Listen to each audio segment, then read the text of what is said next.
Good evening. Thank you very much for inviting me to give this presentation to the New Zealand forest industries. I'm very happy to be back to New Zealand and to be able to try and contribute something to the forest industry based on what we're doing in Europe. The title of my presentation this evening is Another Go at Short Rotation Poplar, Lessons from the IKEA Project.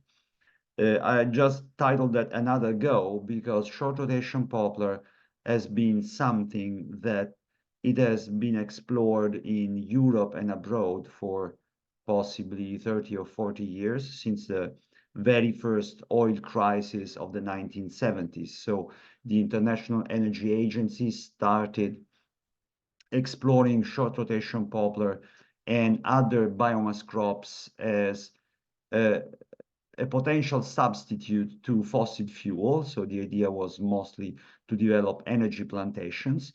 And over time, the energy plantations evolved into a more articulate group of crops, generally based on fast-growing hardwoods that would coppice effectively, and typically willows and poplar. So in Europe, we've been trying cyclically these plantations, and they're still somewhat popular today. So there are highs and lows. And another high was touched in the past 5-6 years when IKEA decided to endeavor into the cultivation of poplar for one of their own plants. Based on that, IKEA gathered a group of experts from all over Europe and submitted a project to the European Union. So, okay, let's see if this project lasted 5 years from 2017 to 2022. It was a very large project with a funding of about the total cost was about 20 million euros, about 35 million New Zealand dollars, half of which was granted by the European Union to a consortium that was led by the Technical University in Dresden and a group of institutes that were under the umbrella of TUD. And then, of course, another strong core was IKEA and their subsidiaries, mostly in Slovakia and Poland. But also we got the Swedish, the Hungarian, and of course the Italian as joining into the IKEA project. The general idea was to develop a whole value chain from the field to the factory.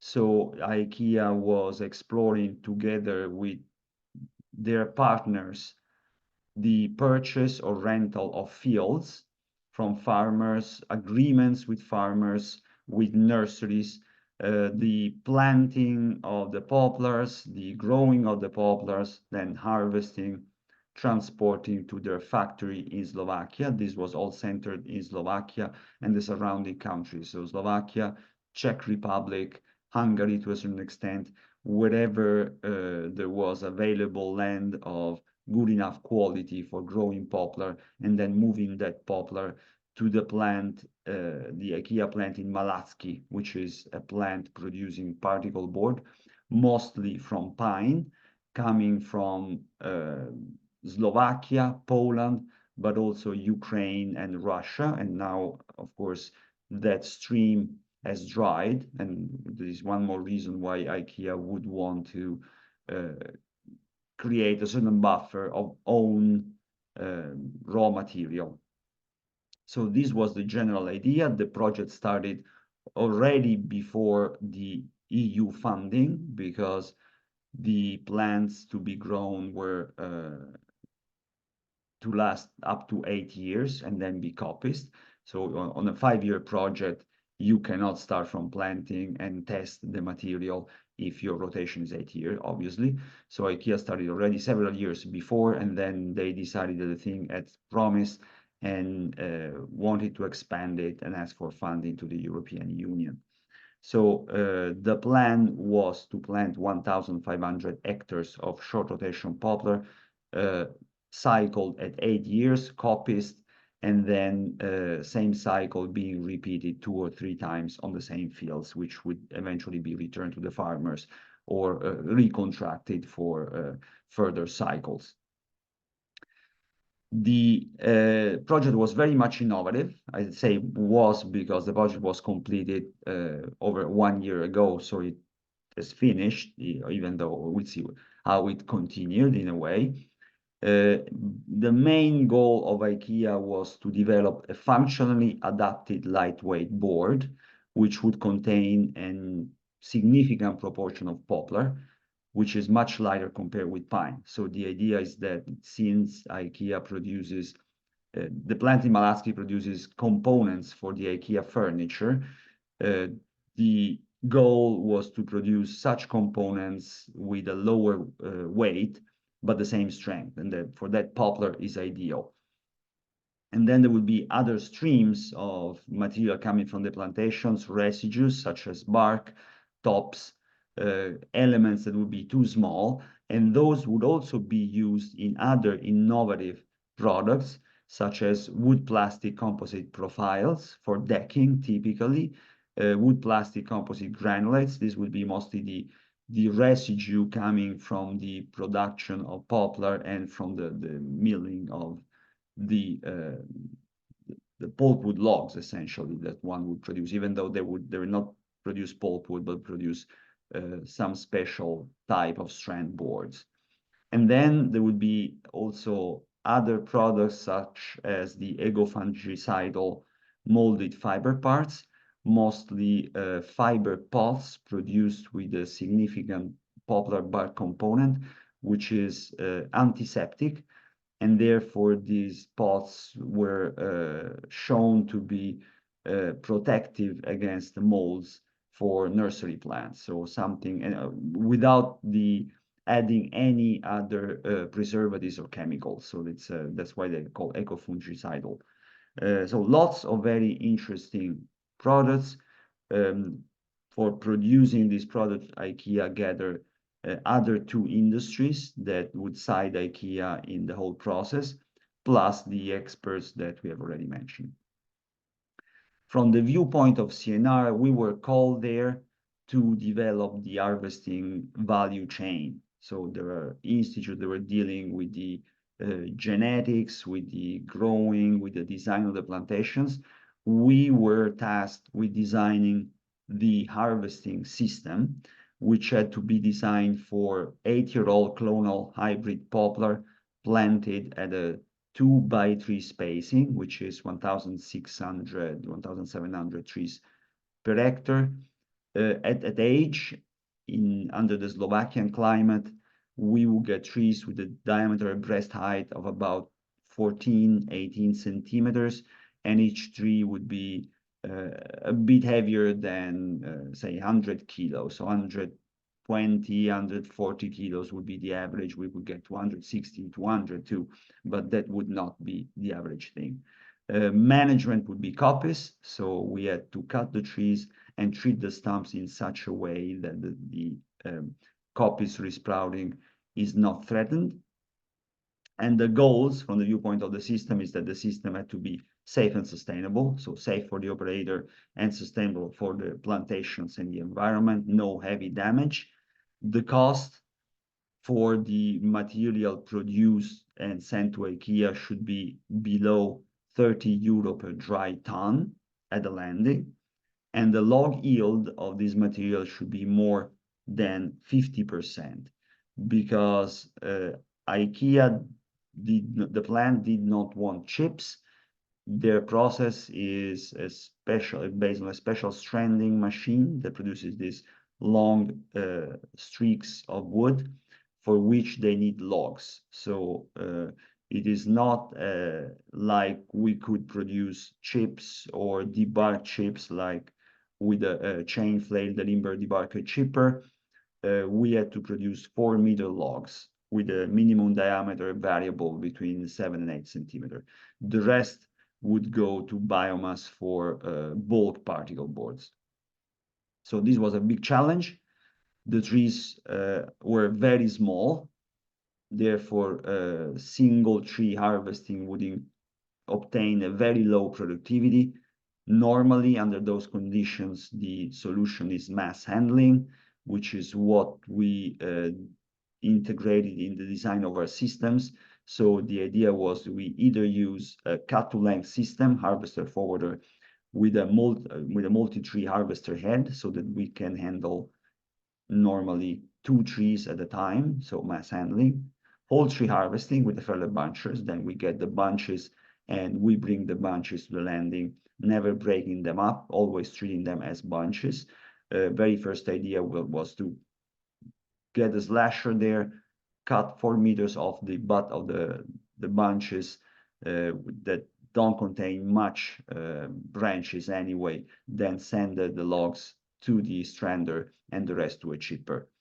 Given that those so-called hairy logs, because they were base logs with very few small sticks, were not that liked by the factory, then we also endeavor into chain flailing, again, of the whole branches without breaking them up, because at that point you lose the advantage of mass handling. We ran a number of trials, 10 full-scale harvesting tests on 4 harvesting seasons.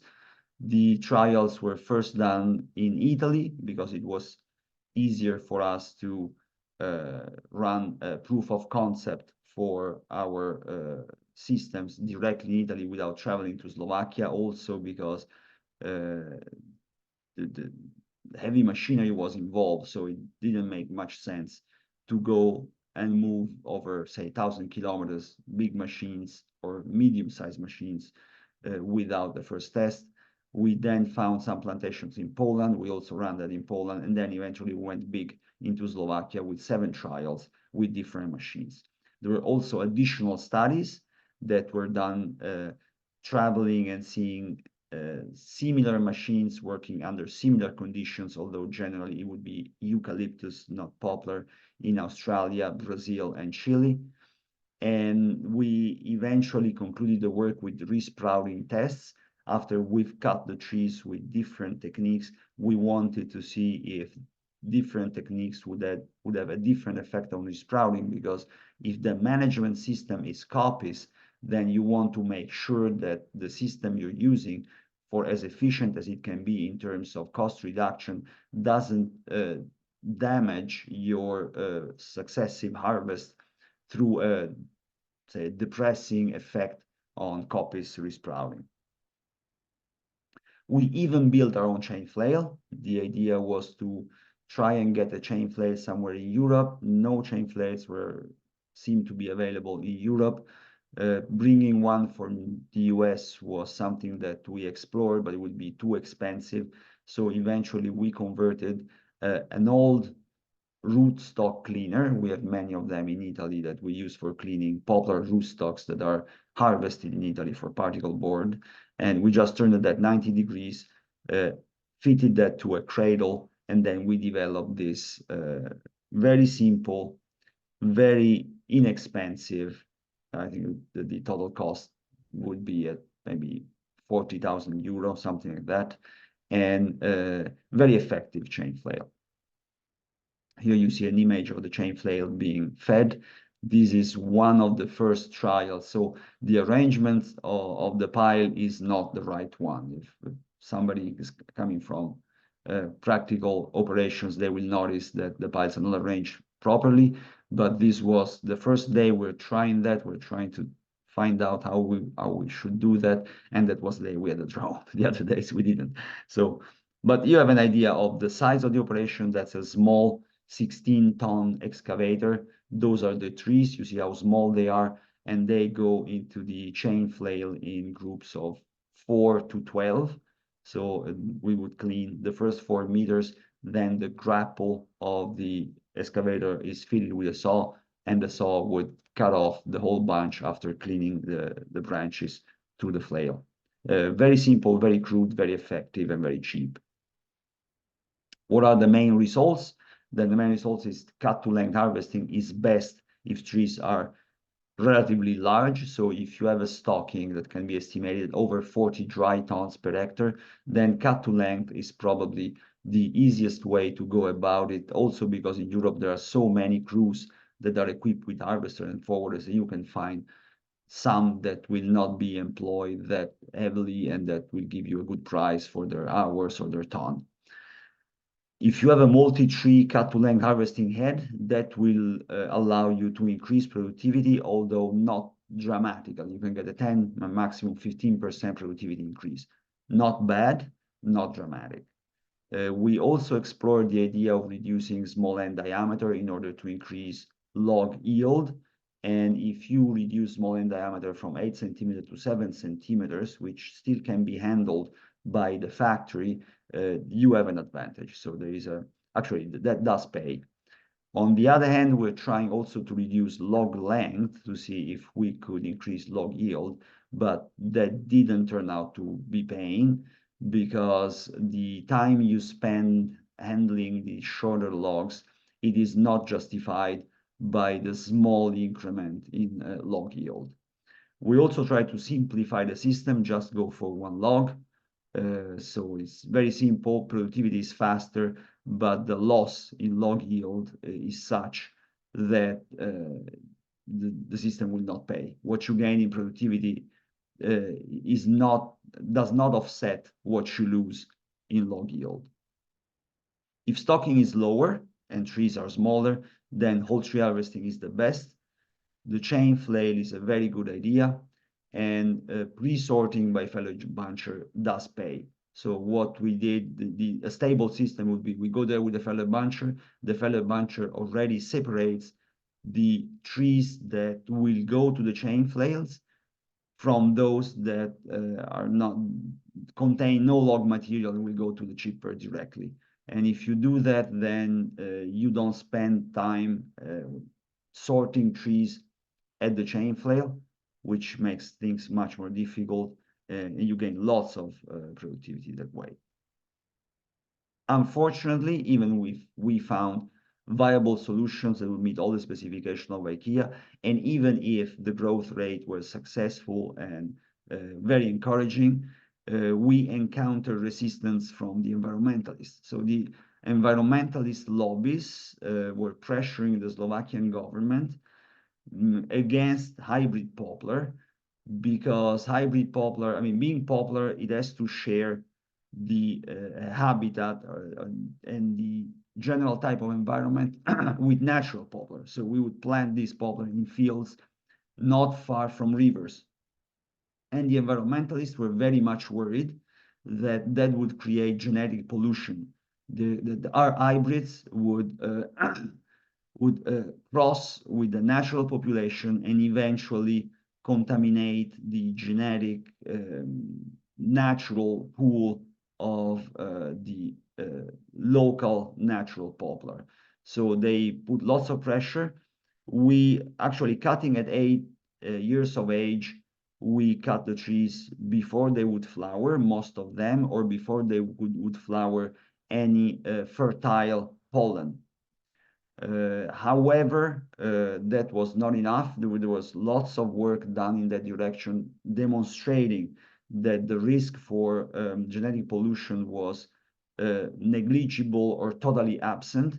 But the fact is that IKEA was very much worried about their PR, so that their public image would be tainted by this accusation by the environmentalists. And at that point, it doesn't really matter whether the accusation is valid or is void. The damage to the public image is large. IKEA is a global corporation. They have a very green image. They did not want to risk losing lots of business for something for which they were right. I mean, our poplar would not pollute anything, but obviously the risk in terms of image was so big that IKEA decided that last year of the project to terminate their plantation. So after planting 1,500 hectares, the next project was to terminating those hectares within 2 years. So our last part of the project was to study system for undo everything we've done, which was quite depressing. Still is study, you do lots of studies, you have lots of data on something that you hope you're not going to have to do again. But yeah, that's the way it ended, and it's a rather depressing way to end the presentation. And for that reason, I have decided to add a tail to this presentation that is a bit more positive, and is the fact that not all hybrids are unpopular. Some of them are, and those are the diesel electric hybrids that are appearing, of course, in our cars. They have appeared since several years now, but also in forestry. So in forestry, I think that we know there is the electric forwarder that has been presented by the Swedes already, maybe almost 10 years ago. So it's not anything really innovative, but progress has continued. Several years later, Tesla presented a hybrid chipper. The good thing with the hybrid chipper is the fact that the chipper engine has lots of fluctuation in power demand. And at that point, using a hybrid system in order to downsize the diesel engine makes lots of sense, because the diesel engine doesn't need to be that big. And also it will run always at highest efficiency instead of going up and down all the time with a much decreased efficiency. There is also today a commercial, I mean, because those two things, the hybrid forward and hybrid chippers, are prototypes. There is also a commercial hybrid harvester produced by Lockset. They've sold, I think, at least a dozen of machines like that, maybe more. I don't have the updated figures. A study, I think a couple of studies by Finnish experts have estimated fuel savings to 25%.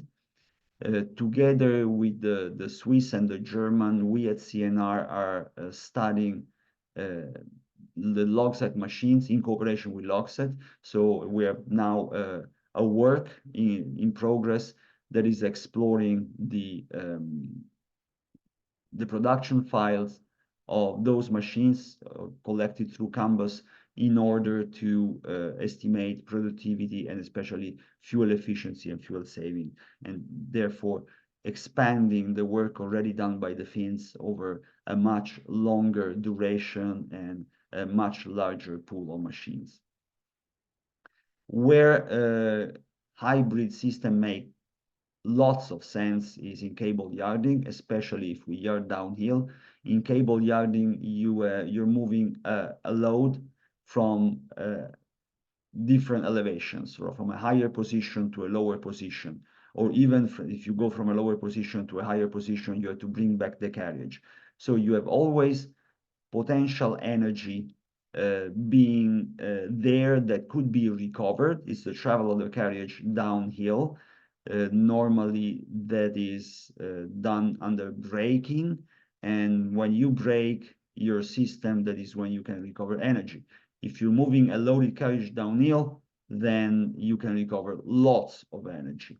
Today, the system used is not very efficient. It doesn't recover energy, and especially if yarding is done downhill, there is the interlock system, what we call mooring, that is actually dissipating more energy than with the classic shotgun configuration. So it makes lots of sense to use hybrid, also because the peak demand is very limited, and therefore one could downsize the combustion engine significantly if a hybrid system was implemented. We were not the first to think about that. Manufacturers have developed machines. We have done, to start with, some calculations together with University of Bolzano within the scope of a PhD thesis, in order to estimate theoretically what could be the fuel savings through increased powertrain efficiency if we move from the standard diesel configuration that is powering a hydraulic system through a hybrid electric configuration, the hybrid yarder, therefore diesel engine and electric motors. You see that depending on the elevation difference from which the potential energy depends, and on the direction of extraction, uphill or downhill, the potential fuel saving goes from a minimum of 30% to a maximum of 67%, 68%.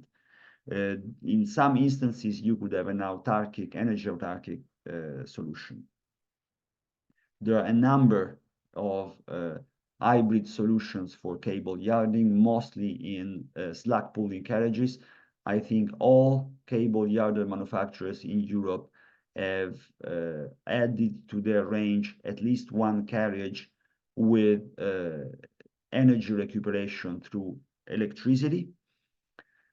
Kohler went a step further. They developed a complete commercial hybrid yarder. The very interesting thing is that this machine is a full-size tower yarder, and it has an engine, a diesel engine of 50 horsepower, whereas the pure diesel system would use an engine that is at least 4 times as large. So you can downsize dramatically your diesel engine, increase your efficiency, and save lots of fuel. There are also solutions like motorized electric carriages today, very innovative. There are at least 2 machines that have reached the pre-series prototype. One is Gebruder Lettstatter. That's the machine that you see here. There is a carriage, a motorized drop line carriage that is using a charging pulley in order to power the drop line winch. So you have this carriage going back and forth along the skyline through the main line. So there is a winch at the winch station uphill or downhill if you use an all-terrain configuration with mainline holdback. And as the carriage moves back and forth, especially when it's coming down, it is braked by the charging pulley that recovers energy and feeds that to the battery that is powering the drop line winch. Another step further is the Hulk carriage. That is an Italian product. In this case, the carriage is self-propelled, so there is no winch separate from the carriage. Everything is within the carriage. The carriage has a traction drive, electric, that works as an energy recuperation system when the carriage returns downhill, and then is used for power the carriage when the carriage must move back uphill. So you have inside the carriage a diesel engine, a battery pack, and then electric engines for the traction drive that moves the carriage and the dropline winch. This is a new machine. We have reached the second prototype. Again, this is something that is being developed by Light Alpine, an Italian startup, together with University of Bolzano, the Free University of Bolzano, and CNR ourselves. We're working at this new and exciting project. So I hope that I have cheered you up a bit after the depressing conclusion of the poplar. I thank you for your attention, and if you have any questions, please do not hesitate. You can send me questions anytime, and I'll be happy to answer. So thank you very much. And yeah.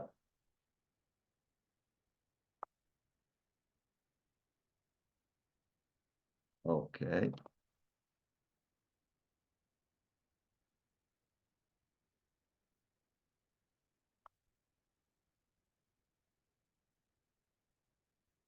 Bye.